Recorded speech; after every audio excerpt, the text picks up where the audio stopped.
Welcome. This is Lohika's Rethink. We're glad you made time to join us today and for this conversation with Banked CTO Joe Peterson. If you have any questions while we're talking for Joe, just feel free to add them to the chat box on the right. We will get to those eventually after our conversation. I am your host, Raman Frey. Some of you already know me. In addition to my advisory work in technology, I'm also the founder of Good People Dinners, which was an event company. I say was, it's essentially in hibernation. Obviously, event companies aren't doing much these days. Last year, we ran a series of dinners for our friends here at Lohika, in-person dinners, back when we were doing those things. And we hope to bring that same kind of bold and candid discussion that we would have at those in-person events to this webinar series. This is our second edition of the webinar series. Lohika Rethink itself is essentially a series of thought-provoking conversations with visionary leaders like Joe, working in culture and engineering in the technology industry. This series seeks to reveal and develop actionable ways to help transform teams, products, organizations, and culture to build the next big thing. So I'm guessing most of you who are listening today are already familiar with Lohika, but just in case you're not, Lohika helps high-growth tech startups engineer that next big thing. Lohika distributed engineering teams work with the most demanding technology clients in the world, including Okta, Twilio, and Airbnb. They help VPEs and CTOs accelerate their time to market, essentially with a plug-and-play, seamlessly integrated engineering team. Okay, so one last reminder. Again, if you're listening to this conversation and you have questions for Joe, comments along the way, feel free to type them at any time in the chat box to the right, and we will get to those in the Q&A session after our initial conversation. Also, one note for those of you listening: this is being recorded, and it will be accessible later if you have to go or if you want to listen to it again. So, our first guest on the first episode was Jordan Burton. Our second guest today is Joe Peterson. Joe is the CTO of Banked, and over the last few months, he's interviewed over 400 engineering leaders in preparation for a forthcoming book, really a study on effective engineering teams. Today, we'll get to know Joe and his book a little bit and discuss the lessons that these leaders have shared with him and how we might use these insights to transform and improve our own engineering teams. So maybe we can get started with, I think, just a simple question before we get into the nuts and bolts. Some people here were curious where you grew up, and when you were a kid, what really sparked your initial interest in engineering? I grew up in North London, so I'm a London boy, born and bred. I can't remember a time in my life when I wasn't writing code. It was a thing I was really passionate about growing up. My dad gave me one of his old Apple machines when he was done with it, and when I was a very young child. I started to work on it. I started to push things forward. So it was always a passion for me. It was always something that I really loved. It was always something that was the hobby that I had, that I always fell back to. I didn't end up doing it at university. I ended up doing law and going through a different path for a while in life. But I eventually came back to the thing that I loved, and eventually came back to engineering and technology, which is now decades ago. But at the time, it was, it's always been my passion. It's always been the thing I really love. Apologies there. That was my daughter. I should put my phone on airplane mode. So you started out, you had your first Mac, you had your miserable and briefly lived law career, and then we'll skip maybe a bit of the middle bit, but you eventually ended up at Banked. So I'd just be curious, where did the idea for Banked first start? There's two kinds of sort of initial pushes behind often technology products. One is, wouldn't it be wonderful if we could give the world this? Mhm. But the other is often, this thing about the way the world works is antiquated and is pissing me off. Yeah. So how did that play out in sort of the founding of Banked? I think when we think about payments at the moment, when you think about paying for things in an online store or pretty much any other context, what we tend to think about are credit cards and debit cards, right? We think about the little bits of plastic that exist in our pockets. And those were created 50, 60 years ago at this point to solve very particular problems, right? That ultimately credit was hard to distribute and people had access to accounts that they had, and cash was becoming increasingly painful. But all of the infrastructure that's been built since then is still based on those ideas. It's still based fundamentally on credit cards and debit cards and the infrastructure that's built for those. And so that has inhibitions, right? I mean, you can build a really great API like Stripe has done, but ultimately it's still debit cards and credit cards, and there's still some limitations there. And one of those things is kind of the fees and the costs of doing those things. That as a business, if you've ever operated a business online, you've had to take credit cards, you have to pay a pretty significant amount of like a pretty significant tax in order to take your own money, right? This idea of like 1%, 1.4, 2% plus in order for you to actually just process transactions. And like that was the thing that we kind of felt is like, there's a world where technology means you don't have to do that anymore. Banks are increasingly exposing APIs and ways of integrating directly with people's bank accounts. Out of the app infrastructure and the biometrics that they've exposed to make payments directly, and that was never possible before. And so that was one side of it. That was certainly like we saw an inequality that existed there and an opportunity for us to be able to come in that space. The other side of it is that the way that consumers want to make payments and are dealing with payments is fundamentally changing, right? Like payments want to be instant. Payments want to be something that you pay for something, the action of paying for that thing happens instantly. And this is what these APIs also enable us to do, rather than your merchant waiting 3 days or 10 days or 30 days or however long it is to get their money. They get it instantly. They get it within minutes. And that's really powerful. But it also means that like you don't have a little bit of plastic in your pocket. You don't have to worry about someone stealing your credit card number, right? You can be much more confident about buying things online because you're protected by the same protections that your banks put in place for everything else that you do with them. So essentially what I'm hearing is reducing friction and sort of replacing a lot of these services, as the intermediary in there was clunky and it was using an old system that to make it secure, I suppose, and then charging a lot for that. And so, but then you guys went all the way down your fee structure. You went all the way down to 1 basis point. Yes, 0.1 to process those transactions, and just like instantly. Absolutely. So you get your money instantly. And I think that there's a bunch of other stuff that kind of exists there, right? Because if you're a business, you can imagine if you do $1 million in sales and you have to wait 30 days to get that $1 million, to get access to $1 million, that can play havoc with your cash flow, right? You can imagine the risk there. I can guarantee your customers aren't going to want to wait 30 days to get their products. And so this instant ability, and you talked a little bit about intermediation there. A lot of that comes from because you've got so many people that exist between the merchant and the customer. You've got the card acquirers, the card networks, the bank networks, and potentially up to a dozen players that exist between them. And so there's a lot of technology that has to happen there, that has to pass through a lot of integration. There's a lot of financial infrastructure like bank accounts and other things that have to route money and so forth.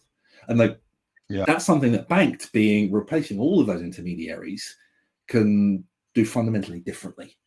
And it means we can do things like we can pass data from the merchant to your bank. So for example, rather than saying you spent $150 at Nike, what we can say is that you bought a pair of shoes, some socks, and some sweatpants at Nike, and some track pants.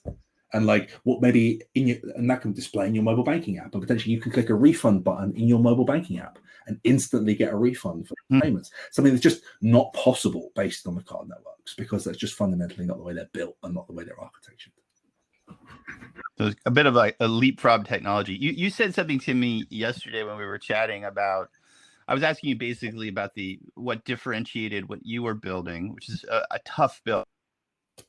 Not nearly as much as you, but I know enough to know there's different degrees of difficulty in building software as a service. And you said something, I was asking you, what's different between banked and PayPal or Venmo and those things like that. And you said something about how, like, with PayPal, I have the illusion that I instantly get my money, but really they're fronting the money. Can you say more about that? Yeah. So again, PayPal and Venmo, they're fantastic products, right? But I think ultimately what lies at the heart of them is still credit card infrastructure. It's still PayPal has your card on file, and every time you make a payment, they do some really interesting kind of user experience things on top of it. So as a user, it can appear that your money's moving instantly or getting money instantly. But like for a merchant, they don't make it appear that way, right? It's the opposite in many contexts. And it's really hard for merchants to deal with because of those, even those intermediate layers that exist. So it's fundamentally still built on the same foundation. And that foundation places like pretty hard limitations on the products and the services and the experience that merchants can expect. But basically slow it down and add friction with the justification that it makes the consumer safer, I suppose. So okay, so building software to sweep aside all of these middlemen and to place banked there with a very small fee, with the ability for this instant transaction, for two-way data to be shared, all of these other things. When I think of that, I think that you're gonna need a great legal team, because there is so much regulatory red tape that you would have to deal with, so many disclosure requirements, so many forms of encryption that you would have to potentially, I think, invent from scratch. I mean, the only thing I can think of where you would need sort of more robust encryption methods would be like healthcare data. Sure. Right, and privacy around healthcare data. So how did you overcome that? That would seem to me like there'd be a lot of resistance to replacing the infrastructure that already exists. Absolutely, it's a fantastic point. I think that as a business, we have to accept that, well, from a security point of view, right? You basically can't find a higher priority target for malicious actors, right? Like there are very few places that are as rewarding for bad actors as breaking into a payment network, right? It's kind of the holy grail in a lot of context. So we have to kind of go above and beyond when it comes to security and the way we think about our threat modeling and our positioning in the markets. That's kind of one thing. But again, that's kind of a known, right? Like that's true for Visa, that's true for MasterCard and Amex as well, and PayPal. We're in an interesting position because you talked about the regulatory side of things. We're a regulated entity. So in the UK, the Financial Conduct Authority has regulated us so that we can do this types of payment initiation. But interestingly, like the Financial Conduct Authority in the UK, and the UK generally, in Europe specifically, has really pushed forward with fintechs in the last few years. And they've done that through kind of asking themselves actually some pretty admirable questions of actually saying, what are the things that are necessary from a regulatory point of view versus what are the things that they've just always asked people to do? And hopefully those things are the same thing, but when they ask themselves those questions, they realize that actually they weren't. So an example of this is 5 years ago, if you're a regulated entity and you were a technology provider, the FCA could say to you, you have to be able to for us to be able to go and physically lay our hands on the servers where your software is running.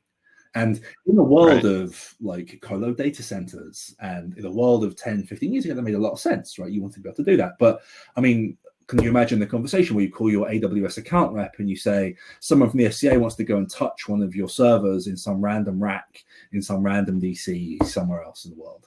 Like, it's just not, it doesn't represent how software is built and how companies are built. So we're in a lucky position that the FCA has really pushed forward a bunch of that regulation. But from our point of view, actually, what's actually really interesting, and one of the reasons why security is such a selling point for us, is that we don't actually store what we think of as actionable financial data. So if you were to break into let's make it a credit card acquirer, you could steal millions of credit card numbers, and you could actually do real damage with those credit card numbers, right? We know that very well in credit card fraud. But yeah, the hacks happen all the time. Absolutely. And so therefore, but with banked, the information that we store about individual customers are IBAN numbers their account numbers and sort codes, their information that by themselves you can use for social engineering of those people maybe, but it's not directly actionable, right? You can't steal their money, right? You can send them some money if you want, but I'm not sure anyone would complain about being sent some free money by a hacker. But the idea is that you can't cause damage, and therefore the environment that we build and the regulatory and compliance framework we're under is actually pretty reasonable for a business like. Yeah, you must have talked to them right at the beginning of your build, I assume. Absolutely. Yeah. Okay, so this is all very interesting. You've got a very high bar degree of difficulty in the build that you're trying to do. You've got a close relationship with these regulators who are being amazingly self-critical and reform-minded to keep up with the times, which I'm laughing a little bit because there's always so much friction here in the US between regulatory bodies and the technology industry. And there's always a catch-up thing and different sort of gamesmanship there. But you then went and I'm maybe you could talk a little bit about this. You went and you've worked with Lohika, and so when I imagine the security constraints and the regulatory constraints and the degree of difficulty and all these things, and you've brought in some partners to help you to develop these tools. How did that happen? How did that integration go? What did you learn? It's a great question. I think that fundamentally, I've worked with Lohika a lot in the past. In previous roles, I was a DP engineer at Quantum Black. I was at McKinsey and various other organizations. And yeah, I'm always nervous about doing it, right? Like ultimately, for good reason, you're injecting some entropy into an existing difficult context, right? Because it's always difficult to build these products. It's always difficult to build these companies and these cultures, and it's never easy. But the idea is that injecting this kind of entropic factor from the outside is always a big risk. And like the high bar for me is always that I want the people that we work with, especially external people, to tell me when I'm wrong. Basically, the worst outcome I can get for working with an external partner is you ask them to do something, they think it's a really terrible idea, but they don't tell you that, and they do it anyway. And like what I really love is from working with Lohika in the past, this idea of actually I can always guarantee that, because actually ultimately when you work with a partner, like you can kind of go and get like people typing on keyboards in lots of different places, right? But like what you're actually buying and acquiring and working with and partnering with is their experience, right? And the experience that they can bring to the table. And part of that experience is you're leaving a lot of that experience on the table as if you just want somebody who sort of nods and says yes and follows all of your stupid ideas. And ultimately, having a partner who will really say to you, actually, this is a way that we've seen this be more effective before, and actually something we would suggest. That's really valuable, and that for me is like it's a high watermark. And every time I've worked with Lohika, they've been able to hit that watermark. Right. So not just qualified. Oh, I can code in these languages. Not qualified execution, not qualified coding teams, everything like that, but actually the ability to think critically. Absolutely. And to sort of head off pitfalls. That's very interesting. So maybe that leads a little bit into your recent research. You've been working on a book about sort of transforming the way that software engineering teams operate. Is there some of this learning from partnering with Lohika that has kind of fed into the book that you're writing? Yeah, absolutely. I think that the background of it is that I'm a pretty voracious reader of technical books, of management books, of books reading generally, but management and technical books particularly. And a lot of them are really fantastic, but often what I've always been looking for is a kind of quantitative approach to this idea, right? A lot of these books are based on personal anecdote, right? It's I'm a very good manager, I've had a lot of success, what's worked for me, right? And how can I codify that and help other people learn from it?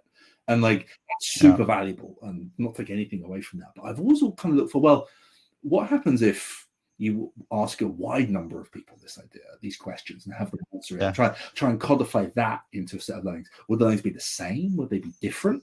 And that's where the kind of origin of this came from.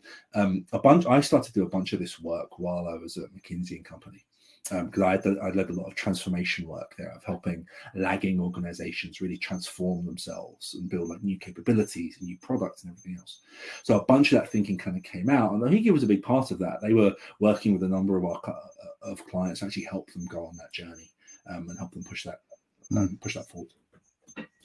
Yeah, to become more nimble, maybe a little bit more adaptive. Yeah, that's very interesting. Okay, so focusing in a bit more on the book that you're writing, I'm guessing you don't have a title for it yet. Not yet. That's a controversial subject at the moment, I have to say. Okay. Well, we don't have to push on that. Maybe in a future conversation we can get into it. But maybe are there just maybe 2 or 3 takeaways, say things that you learned at McKinsey that you brought to the writing of the book, or a few key takeaways maybe that are a little bit more quantitative rather than anecdotal, as you said. Just a few sort of gems, maybe for people who'd be curious and maybe potentially purchase and read your book. For sure. I mean, there's been loads of interesting stuff, but I think that a few really stick out to me. Like, one is just how variable the importance of technical debt is at different companies. So what we did is we asked these 400 engineering leaders. So they're people who've everything from engineering. Can I pause you for a sec? Can you talk about, just explain, just in case there's anyone on the call who doesn't know, what is technical debt? Sure. So technical debt is this idea where you cut corners with technology in order to get some other outcomes. So you cut corners to move faster. Like it'll be robots and tests, or you'll hard code some things so that it's not as dynamic or as malleable as it should be. So we asked about 400 people, engineering leaders, about this subject, among many others. And these are people who are engineering managers, engineering leads at startups and established technology companies, to VPs and CTOs at those companies as well. So a very wide gamut. And we particularly asked them to rate how successful they believe their organization is. Right, like as a company as a whole, right? Like how successful is your company from 0 to 10, with 10 being the most successful. And what was fascinating is that the people who rated their companies most successful, the 8, 9s, and 10s, none of them said that technical debt had an impact on the success of their company. On the other hand, the people who rated their companies least successful, the 0s to 2, unanimously said that technical debt was an issue for them at their company. And it was a pretty stark correlation that I wasn't particularly expecting. And so what we did is we started to pivot that data against public information. So what I wanted to know was, well, do people just say, because they have technical debt, they say their company isn't successful, right? Like, is there some subjective bias here? So we've pivoted that data against publicly available data for those companies, right? So if they're a public company, results; if they're a private company, various other metrics we can get. And there's a really strong correlation between the companies that are most successful and their engineering leaders saying they don't have a problem with technical debt.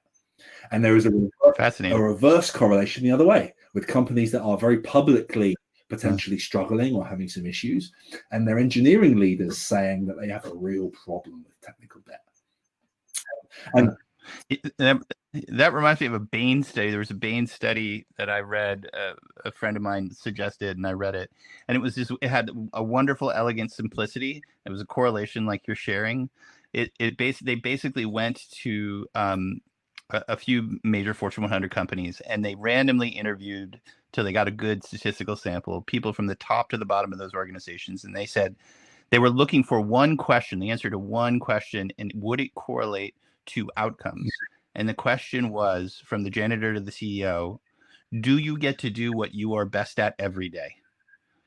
And the correlation, like you're saying, was also very strong. If the majority of employees from top to bottom said, the thing I'm best at, I get to do that most days, those were the companies that were more in the black. So it's self-reporting is a interesting and sometimes really significant thing.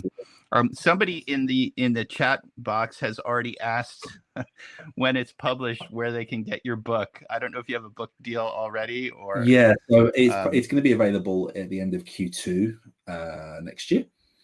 I would suggest follow me on Twitter for more information about location. At the moment, we're just in the beginning of. I'm just about to finish the first draft, and there's probably going to be a couple more. So yeah, if you follow me on Twitter, but it's likely to be Q2, and yes, it will absolutely be available on all of those locations: Amazon, Barnes and Noble, and others. Right, pretty much every channel. Yeah, it won't be hard to find. Hopefully. All right, we're gonna transition soon to just a few more personal questions, but and then we're gonna go to Q&A. But before we do, one of the other interesting things that you shared with me in our preparation for today was you talked about the ambiguity of outcomes in the work that you do, that you never sort of discreetly cross the finish line, and that you've tried to find ways in the other parts of your life to have hobbies or activities where you really get that sense of completion, like crossing the finish line. Can you talk to that for a minute? Yeah. So I'm sure I'm not unique in this, but often what we do, as you said, it's very hard to see discrete outcomes, right? It's like the software you build is never done, right? It's always iterating, it's always changing. The challenge that you're going towards and you're achieving is always supplanted by another one as soon as you've achieved it. So it's hard to get that feeling. So I tend to focus on like things and hobbies and stuff where I can get that vicarious thrill, right? I can finish something and I can like put it on the shelf and be done with it. So like I build mechanical keyboards, right? I get all of the parts, I solder them together and I'm done. I sit there and I can admire them and then I can not use them again, unfortunately. So that's like where the force of your finger is the thing that causes the mechanism of fire, right? So there's a bunch of stuff like that. So those kinds of discrete things that enable me to get that sense of I've completed something, I've done something. Those are the things I really try and go after, because it's a thing that I tend not to get as much in my professional life, which I think is a good thing, but you need to get it somewhere. Yeah. All right. One last question, then we're gonna skip ahead to Q&A. So in addition to your work at Banked and the other work in technology that you've done, you also have been part of founding, I guess, several nonprofits there in the UK. Absolutely. Can you tell us a little bit about that? I mean, why do you do that? How does it complement what you do during the day? You mentioned something called Michael's House. Yeah. What is that all about? Michael's House is an organization that I founded about 10 years ago that helps young men in London who've become involved in violent crime and have become involved with gangs and had contact with the criminal justice system.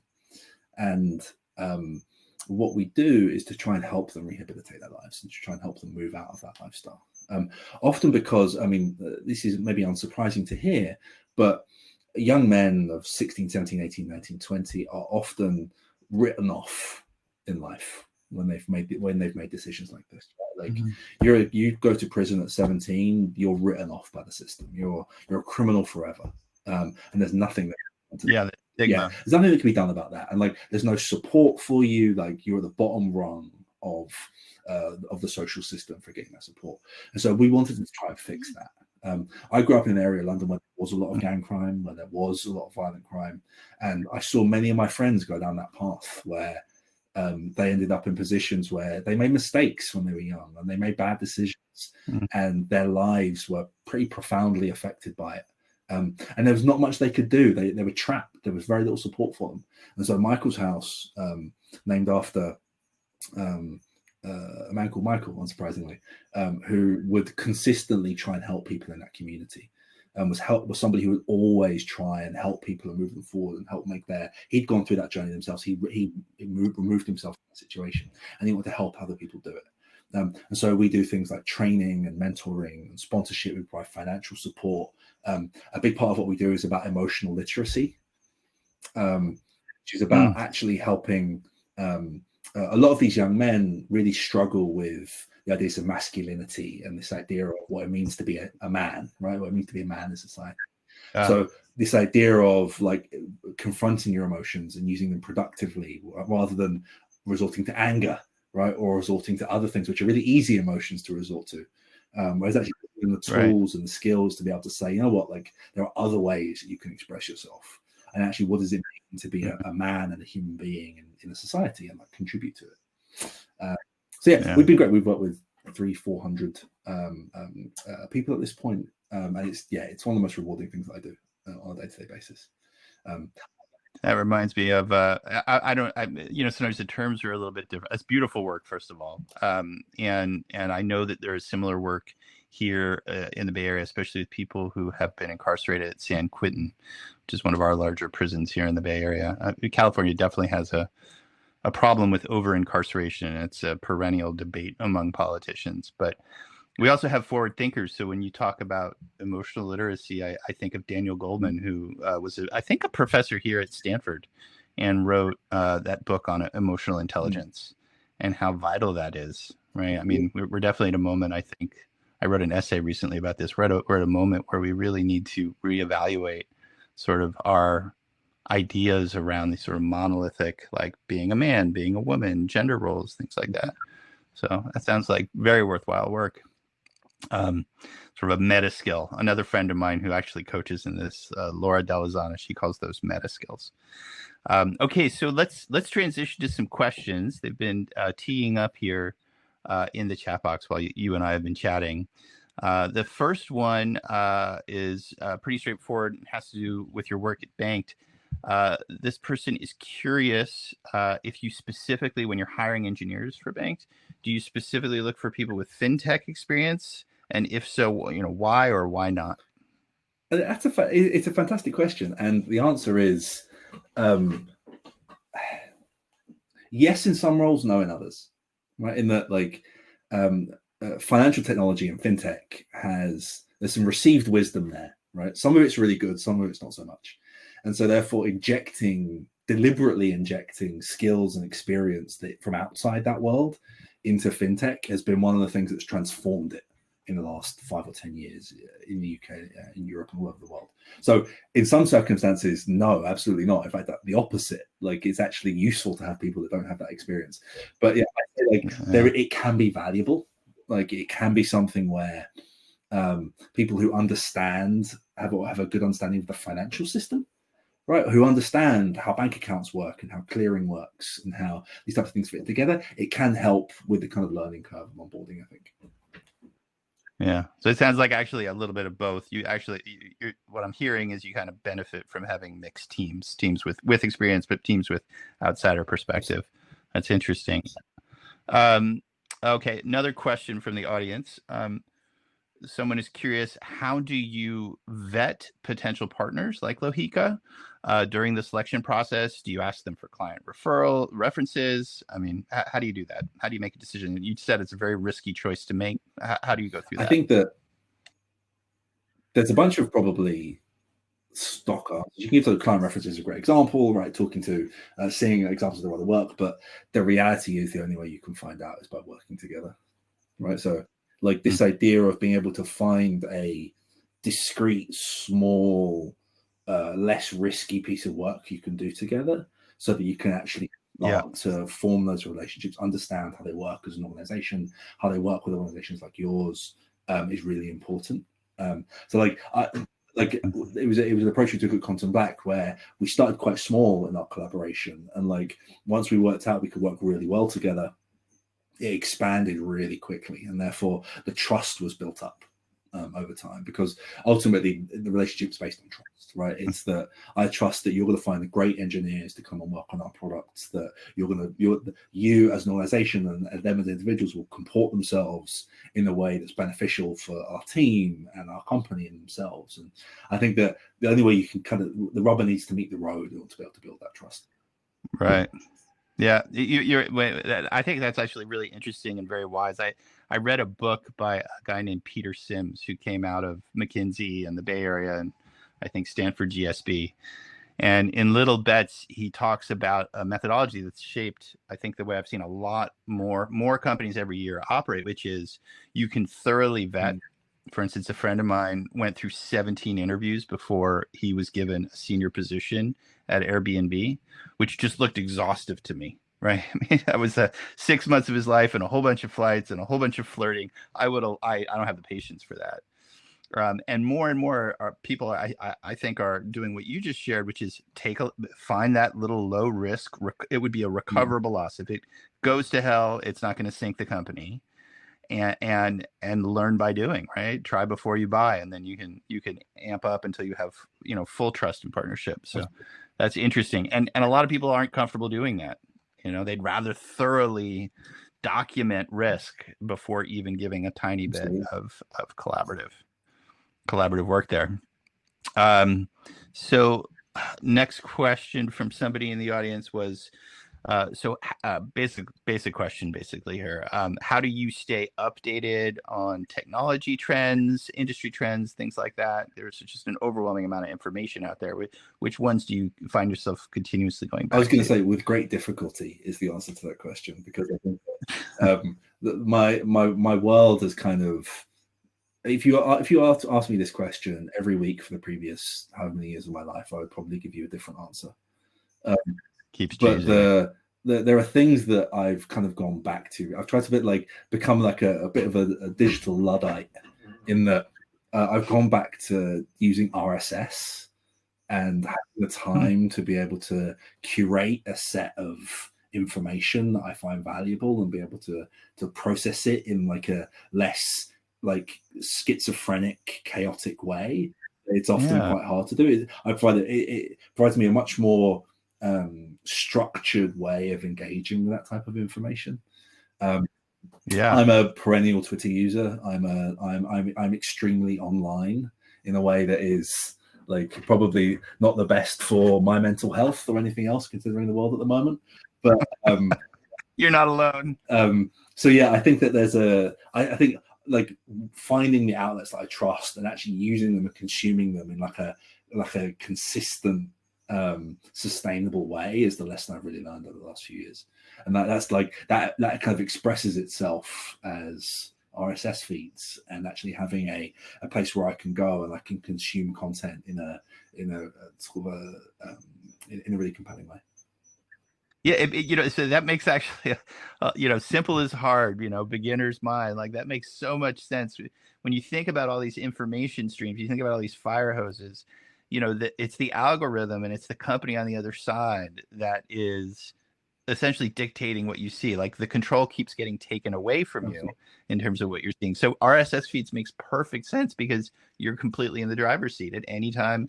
If something's not providing value to you, you can delete that. You can add another. You can join a subgroup. I think that's also one of the things that people find very attractive about Reddit. Reddit seems to give you a lot more control over the information that you're seeing. Absolutely. That's very interesting. So when you said, as we mentioned earlier, you interviewed maybe over 400 leaders in software engineering. What was the single most, this is another question from the audience, what was the single most surprising insight that somebody offered you in all 400 of those conversations? Just whatever comes to mind. That's a really interesting question. I would say that one that immediately jumps out to me when people ask me that question is, and this is kind of, I say this because it's confirmation bias. This is a theory I've had for a very long time. But I was surprised at how extreme the response to it was. That we asked a bunch of these engineering leaders, what are the things, the leading indicators, or the things that you use to judge how good somebody will be as an engineer, right? Basically, what are the meta criteria you use when you're hiring people? And how well does that correlate to their eventual success? And one of the things we asked was, well, one of the outcomes that came of that is that only 5% of people that we talked to said a computer science degree strongly correlates with success. Wow. 95% of them said it's not even in the top 5 or top 10 things they would choose when they're hiring an engineer for correlating with eventual success. On the surprising thing, on the other hand, is that 65% of the people we surveyed said that a academic computer science background was a critical criteria in someone being made a job offer. So there's this disconnect where loads of engineering leaders think understand it doesn't actually matter, right? It's not a good leading indicator of if you'll be a good engineer or not. But, lazy thinking. But it's still really important for people being made job offers. And that disconnect there was surprisingly stark. It was something that like, I was expecting those numbers to be broadly indicative, but 95% saying no, but 60% still saying, well, despite me not, the implication is the people that are making the hiring decisions are making them based on criteria that they don't necessarily subscribe to, right? And Yeah. that's a very interesting problem because it gets to the heart of a lot of the inequalities and inclusiveness challenges that engineering has when you run into situations like that. And again, I confirm a personal bias of mine because I've always thought it did make a huge difference, but I was surprised at how stark the numbers ended up being when we talked about it. Yeah, I'm sure that's true across all kinds of roles and responsibilities across all kinds of industries. I mean, we look, that lazy thinking. I'm reminded of Daniel Kahneman, the behavioral economist, who talks about system 1 and system 2, and we're just so lazy. We just want, oh, you went to Harvard, great, we'll get a job offer. Whereas you could have somebody who's 10 times as competent, who maybe only has a high school diploma, I'm speaking in terms of the States, and they'll never get that offer, or they simply have the wrong name, something like that. So yeah, those kind of affiliations are really, really interesting. So we'll do one or two more questions, and then I think we're gonna flip over to the breakout rooms. At what team size should engineering leaders look at how they've organized and structured the team? In other words, how big does a team need to get before there needs to be some examination of the structure of that team? I have an unfortunately vague answer to that question that's come out from the data. Is that the answer is that it kind of depends, right? There's the cliche of the two-pizza team, which I don't necessarily, but I'm not as dogmatic. I don't think it's come out as being as dogmatic as that. But there's this idea of like what lies at the heart of that team breaking down. And one of the things that's come out of this is that there's a certain level of cognitive load for the people, for a group of human beings being together. That cognitive load is represented by social interactions, right? Professional interactions and a bunch of other things. And like that load point, you start to get to a point where you tip and it starts to become counterproductive to productivity or success or anything else. And that's the perfect point at which you want to switch out because it's become too many people. It's too complex. And now what point that exists at really depends on the social context that group exists in and the environment in which they're trying to operate and what success looks like. But ultimately, there are some trends that have emerged, which is this idea that teams of 8, 10 plus people are where you're really starting to, for the mean, you're starting to hit those barriers where you can't maintain close personal relationships, which are so important for success with groups of people that are that large or larger. Ultimately, like that's the thing that really starts to break down their effectiveness. Yeah. That reminds me of Dunbar's number, but that's a much bigger number. Okay, one last question, and this one, it looks like, is from a friend of mine in the audience, Peter Kovacs. The 400 interviews that you did conduct with engineering leaders, were these very dispersed geographically? Were they fully international? And if so, did you notice certain trends in assumptions and in insight and knowledge based on that geography? In other words, did people in China have a different perspective from people, say, here on the west coast of the United States or in Australia? What was revealed? Did you go international? And if so, what was revealed there? Absolutely. So the participants were in 14 countries, I think 14 or 15. They were weighted significantly towards North America, Europe, and East Asia. East Asia and Southern Asia, so India, Pakistan, China, Japan, Korea, Northern Europe, Southern Europe, and North America.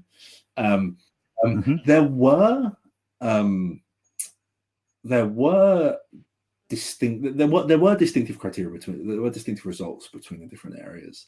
But I think that what was really interesting is what was revealed in the kind of data is there's kind of become a global pervasiveness of engineering culture that kind of emanates from Silicon Valley, right? Like there's a way of doing things, a language to use, structures, the way you talk, the way you think about things, the way that problems are talked about and divided, that emanated in Silicon Valley and the fantastically successful companies that were started there and have permeated around the rest of the world. And so what became really apparent is how quickly that is permeating across the world, right? And how it shapes the way teams and people think about problems. What I do think is, culturally speaking, there is a different position that engineering exists at in different geographically. So in certain areas engineering is much more likely to feel like the core of the company, right? So, and that's a very Silicon Valley thing, right?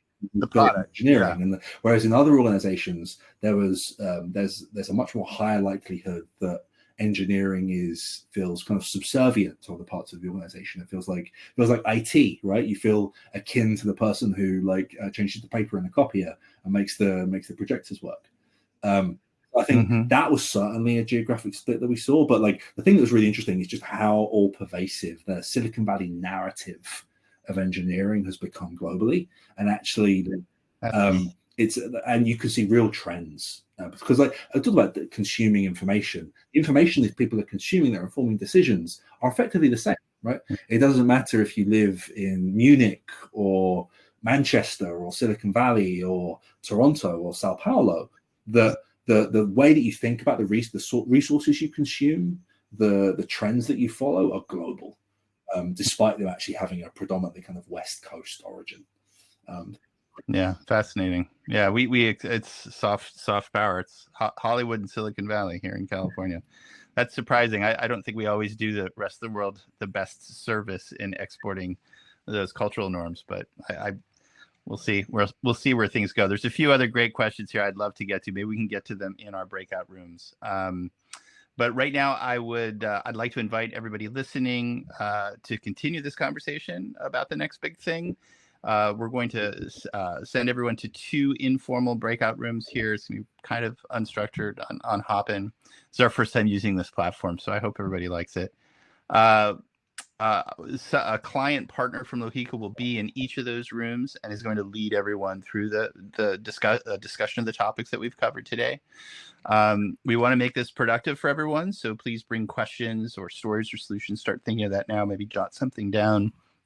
I'd like to thank everyone who has joined, whether or not you can join us for the breakout room. I want to thank Joe Peterson. That was some very subtle. I learned a few things today beyond our preparatory conversations. I want to thank also our host Lohika for sponsoring this webinar series. Thank you, Cindy Ann, Thelema, Dennis, for making our time here possible. Did we end up sending out a poll? If we did end up sending out the poll, I may not be seeing it here. Feel free to respond to that. We would definitely like your feedback so that we can improve these webinars going into the future. This is only the second one, and we will be doing more. We will not be coming back to this main room after the breakout sessions. When the breakout sessions wind up, if you still want to chat or network or maybe sneak in 1 or 2 more questions for Joe or myself or Cindy Ann, you can do that. There will be one room labeled networking. And we'll probably keep that open, I think, till at least 12:15. If you would like to save the date for the next episode of Rethink, it will be on December 10th. Our guest for that is still TBD, but we should be able to announce it soon. There will also be a video recording of today's conversation, and that will be available on Lohika's website soon as well. If you go to the website, if you go to Lohika's website, you can also sign up for future invitations and for their newsletter.